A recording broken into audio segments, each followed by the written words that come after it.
The material for this lecture comes from Chapter 7.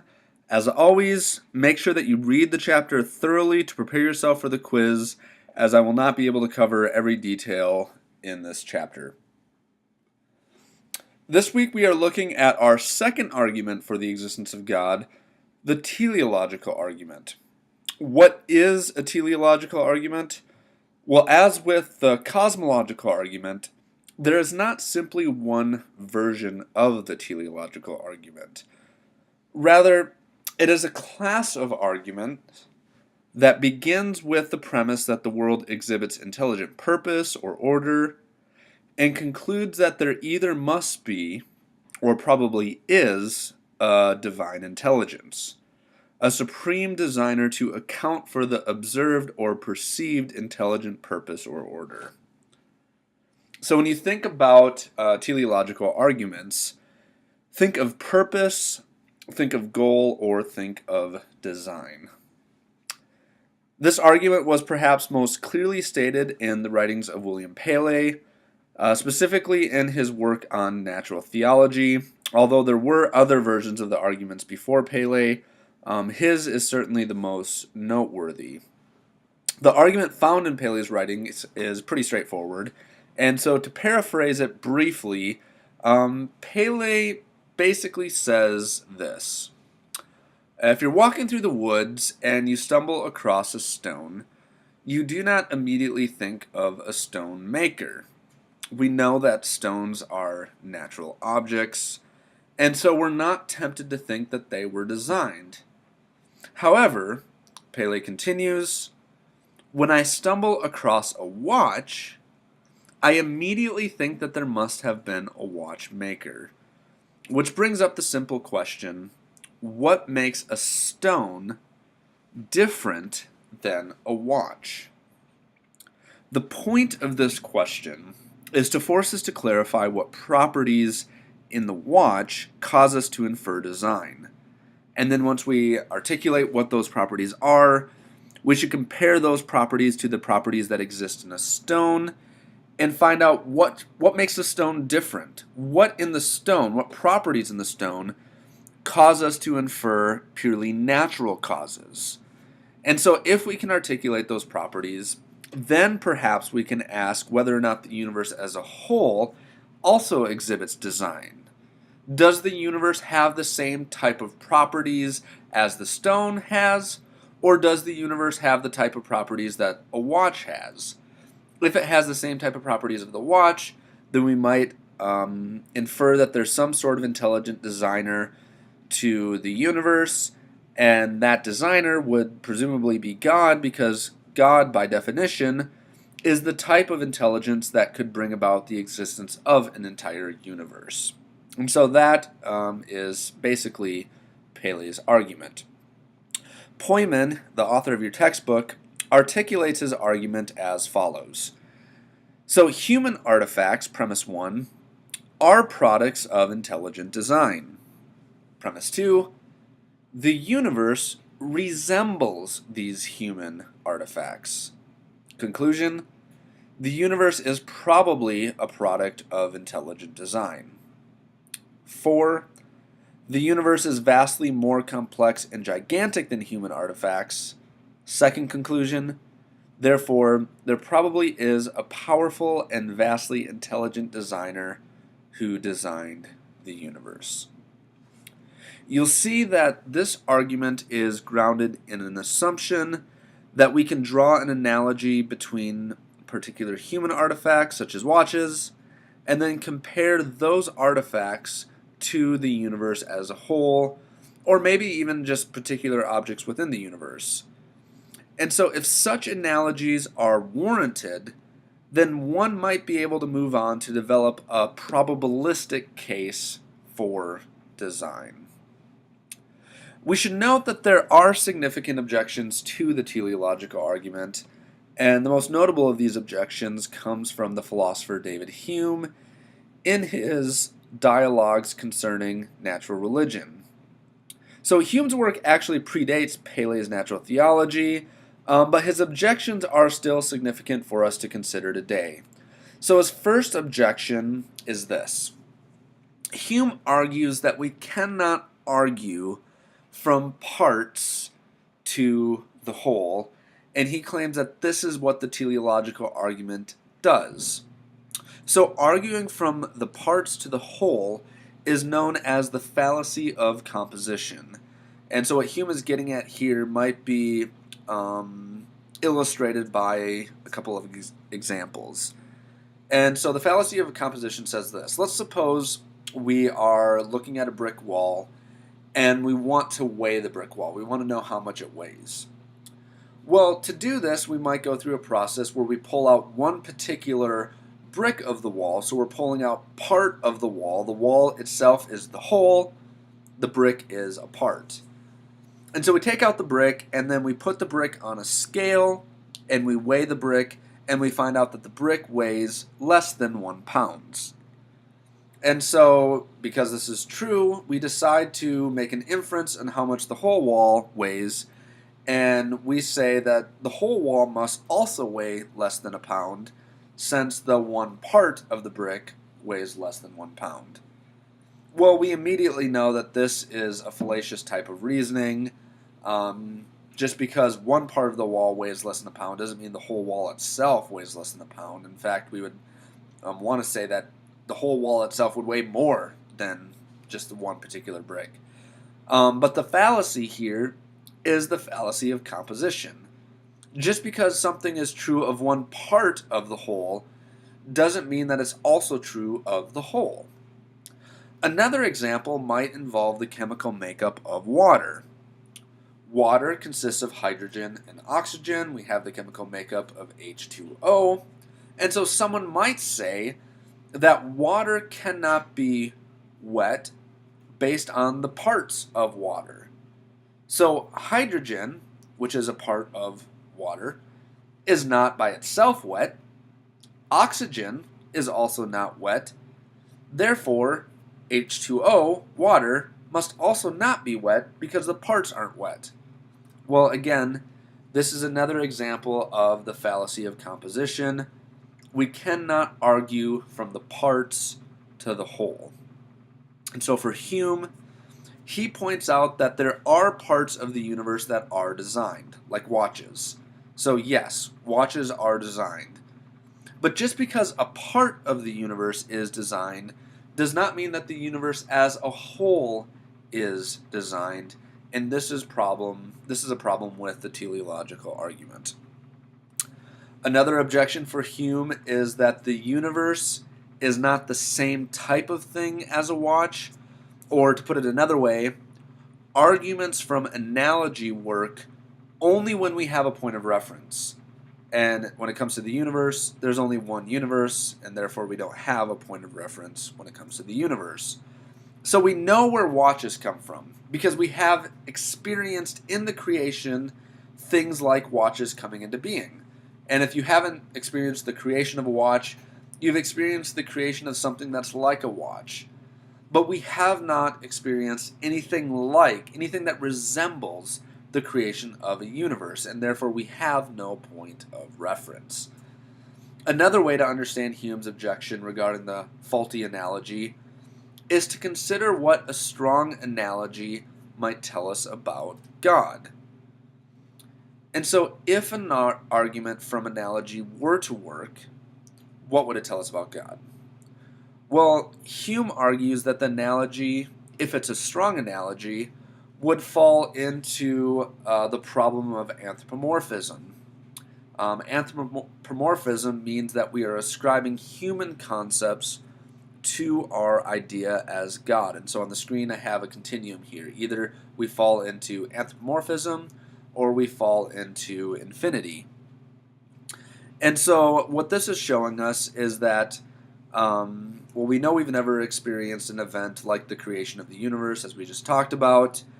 But if you want to say that we do have a strong analogy, then to the extent that we do have that, that is the extent to which we bring God down to a human level. Because when we talk about the creations of finite artifacts like watches, our analogy is a finite human being has created a finite object. Well, is that like an infinite God creating a vastly great universe? Well, if it's so, then you're bringing God down to a human level. But now, if you claim that God is way too far beyond us, that God is infinite, that God is transcendent, well, then we must admit that there is no design-like analogy to compare the universe with. And so in that case, we don't have a design argument.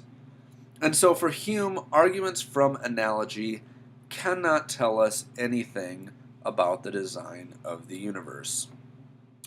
Now, the last and perhaps most powerful objection from Hume is this: the design of the universe has obvious flaws. And so we can look at these pictures here of a picture of a turtle with a bunch of bright yellow fish around the turtle. We look at that and we might say, this is beautiful, this is inspiring, this must be designed. But Hume says you also have to look at the parts of a creation that aren't so beautiful, the creation of like maggots. You also have to look at death and destruction. You also have to look at the obvious flaws in creation. And when you do that, it makes it so that the teleological argument isn't so compelling. The science and religion scholar Francisco Ayala actually brings out this point in his book, Darwin's Gift to Science and Religion. And so Ayala writes, "The natural world abounds in catastrophes, disasters, imperfections, dysfunctions, suffering, and cruelty. Tsunamis bring destruction and death. Volcanic eruptions erase Pompeii, killing all of its citizens. Floods and droughts bring ruin to farmers. The human jaw is poorly designed. Lions devour their prey. Malaria kills millions of humans every year and makes about 500 million sick every year." And so, shall we attribute all of this misery and cruelty and destruction to the specific design of a creator? We know that about 20% of all human pregnancies end in a spontaneous abortion within the first 2 months. That's 20%, about 20 million natural abortions every year. Is this the work of a good designer? Now, the flawed design objection is a powerful one when it comes to the design argument, and it's actually one that we'll consider more fully in our section on the problem of evil. But all of Hume's objections, the fallacy of composition, the problems with arguing from analogies, and the obvious flaws in the design of the universe, are problems that are not easily overcome, and they are objections that must be taken seriously by those who endorse the teleological argument today. Which brings us now to some modern discussions on design. Poyman briefly considers Darwin in this chapter, so I thought it would be helpful to briefly mention his impact on the design argument.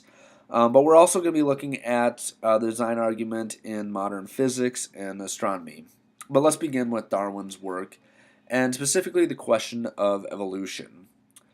Does evolution negate design? Well, many evolutionary biologists think so, and most notably is Richard Dawkins. In his book on the blind watchmaker, Dawkins notes that biology is the study of complicated things that give the appearance of having been designed for a purpose. So, before Darwin, it would have been perfectly natural to claim that biological organisms are designed, especially given the complexities of many of these organisms. And so one can easily understand why Paley would draw the conclusions that he drew in 1802, because back then, there were no natural mechanisms for how complicated organisms could have arisen apart from design. And Paley knew this more than anyone, as he had extensive knowledge and expertise in the area of biology. In fact, his natural theology was required reading for any biologist during Darwin's day, and we know that Darwin himself was actually profoundly influenced by his writings. But now Darwin, when it came to evolution, introduced a simple but profound idea that changed the nature of the design argument. Darwin argued that evolution can account for design by two natural mechanisms, and that is random mutations plus natural selection. So in The Blind Watchmaker, Dawkins argues that these two mechanisms demonstrate that the design of biology is only apparent design because these mechanisms require no teleology. It requires no mind, hence evolution is a blind watchmaker. In another book, Climbing Mount Improbable, Dawkins goes on to explain his argument by using the analogy of a mountain with a cliff. When you're at the face of a cliff of a mountain, you know that you can't jump from the bottom all the way to the top in one step. That would be impossible. Well, the same is true when it comes to the apparent design in nature. Things cannot move from any degree of simplicity to extreme complexity in just one jump. That also would be impossible. But Darwin's powerful idea is this: it doesn't take one giant step, because you can move to the other side of the mountain, and when you do, you realize that it's not a cliff, but it's actually a gradual incline. And so, yes, you can't get to the top of the mountain in one step, but you can take one step forward, and over enough time, just one step at a time, you will eventually come to the top of the mountain. This is analogous to how evolution explains the apparent design in nature. Through small, gradual mutations, plus natural selection, eventually we can move from any degree of simplicity to any degree of complexity. All we need is enough time. But now we need to ask the question, okay, does this negate design? Does it get rid of the teleological argument? Well, there are others who have argued that, yes, evolution is true, but it doesn't negate the design argument. And the two common responses, both in academia and in the broader culture, to show that evolution does not negate design, come in these forms. The first is theistic evolution. Theistic evolution argues that the mechanisms of evolution are simply God's way of accomplishing design. Some also argue that the design in nature is a front-loaded design, meaning that there was design built into the system, and then God let the system take over itself, but there was a goal at the end of it that the system would move toward that. In either case, their argument is that there is nothing in the mechanisms of evolution that negates God's design or purpose in the world. So Dawkins argues that there is a blind watchmaker, a blind mechanistic process, but this claim is not a scientifically testable claim. Rather, it's a metaphysical claim. So whether evolution is guided or unguided is not something that can be verified through science. Another response to this is the response of the intelligent design advocates. And the best version of this response might be articulated this way. The mechanisms of evolution are certainly useful to science, but they are also insufficient to explain the full complexities of biological life.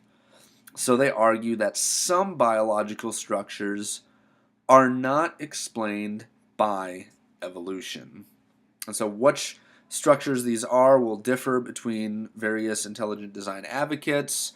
For example, Michael Behe argues that the bacterial flagellum is what he calls irreducibly complex, and therefore that system cannot arise through mechanistic evolution.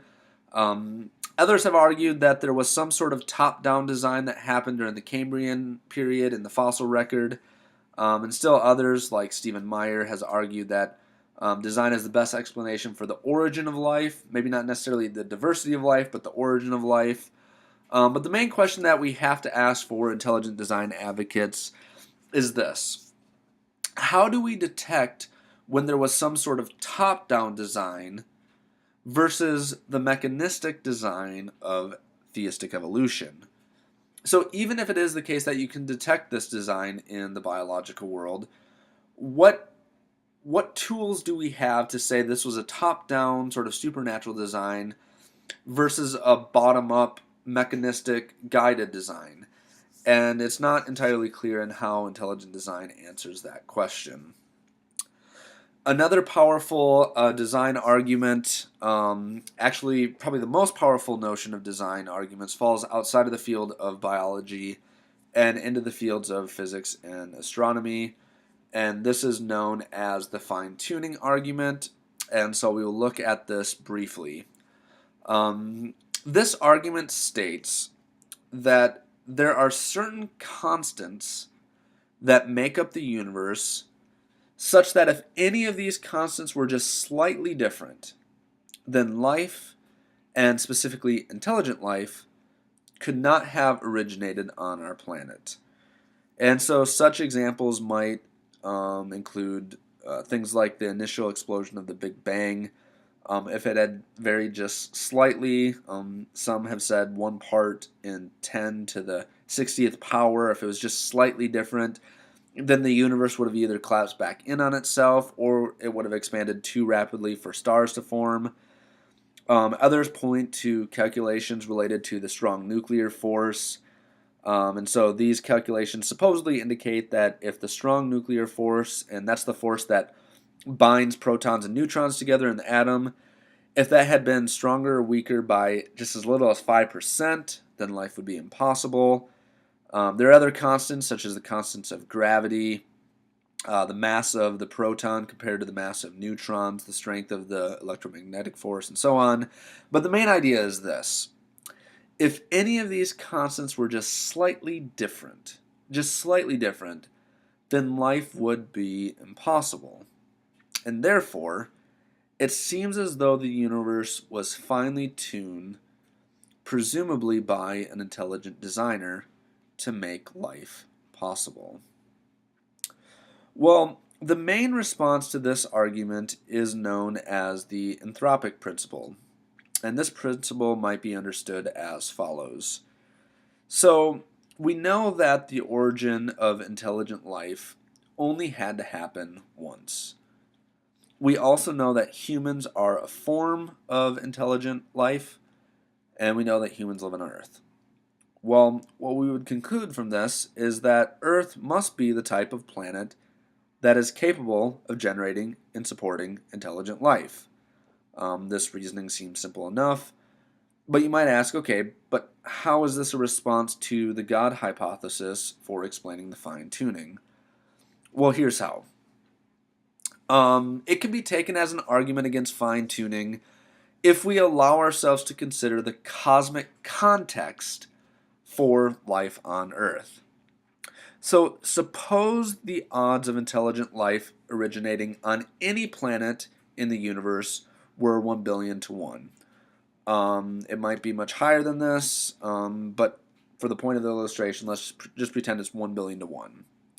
Now, from our perspective, these odds might seem like nothing short of miraculous odds.